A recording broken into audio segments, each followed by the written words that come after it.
ಪಿಸ್ತೂಲ್ ತೋರಿಸಿ ಚಿನ್ನಾಭರಣ ಮಳಿಗೆಯನ್ನ ದರೋಡೆ ಮಾಡಿರುವಂತಹ ಘಟನೆ ವಿಜಯಪುರ ಜಿಲ್ಲೆಯ ಚಡಚಣ ತಾಲೂಕಿನ ಹಲಸಂಗಿ ಗ್ರಾಮದಲ್ಲಿ ನಡೆದಿದೆ. ಹಲಸಂಗಿ ಗ್ರಾಮದ ಮಹಾರುದ್ರ ಕಂಚಗಾರ ಅನ್ನುವಂತಹ ವ್ಯಕ್ತಿಗೆ ಸೇರಿದ ಬಂಗಾರದ ಅಂಗಡಿಯಲ್ಲಿ ಬೈಕ್ನಲ್ಲಿ ಬಂದ ಇಬ್ಬರು ಮುಸುಕುಧಾರಿಗಳು ಗನ್ ತೋರಿಸಿ ಚಿನ್ನಾಭರಣಗಳನ್ನ ದೋಚಿ ಪರಾರಿಯಾಗಿದ್ದಾರೆ. ಈ ವೇಳೆ 18 ವರ್ಷದ ಆತ್ಮಲಿಂಗ ಸಂಗಪ್ಪ ಹುಗಾರ ಅನ್ನುವಂತಹ ಯುವಕನ ಬಲಗಾಲಿಗೆ ಗುಂಡು ತಗುಲಿದ್ದು ಹೆಚ್ಚಿನ ಚಿಕಿತ್ಸೆಗಾಗಿ ವಿಜಯಪುರದ ಬಿಎಲ್ಡಿ ಆಸ್ಪತ್ರೆಗೆ ರವಾನಿಸಲಾಗಿದೆ.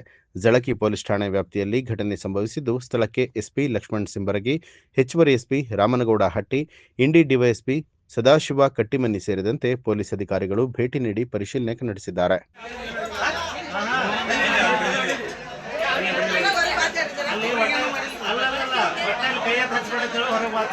ಎಲ್ಲ ಮುಗಿದಾರ ಸರ್, ಏನು ಮಾಡ್ಲಕ್ಕಾಗಲ್ಲ. ಎಲ್ಲ ಹೈದರಾಬಾದ್ ಇಟ್ಟೋತನ ನಾ ಹೇಳಿ ಜಳಕಿ ಅವ್ರು ಅರ್ಜೆಂಟ್ ಕಳ್ಸ.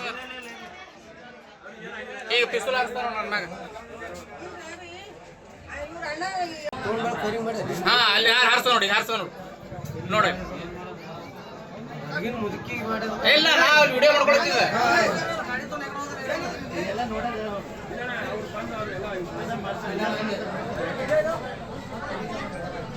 बनाले क्या कर रहे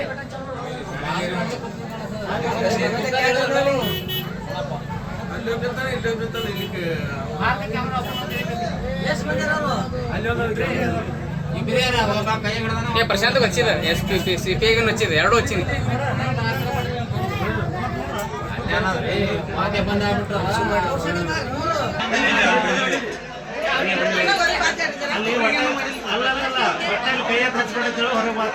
ಎಲ್ಲ ಮುಗಿದಾರ ಸರ್, ಏನು ಮಾಡ್ಲಕ್ಕಾಗಲ್ಲ. ಎಲ್ಲ ಹೈದರಾಬಾದ್ ಇಟ್ಟೋತನ ನಾ ಹೇಳಿ ಜಳಕಿ ಅವ್ರು ಅರ್ಜೆಂಟ್ ಕಳ್ಸ. ಈಗ ಪಿಸ್ತೂಲ್ ಹಾಕ್ತಾರ ನನ್ನ ಮ್ಯಾಗ.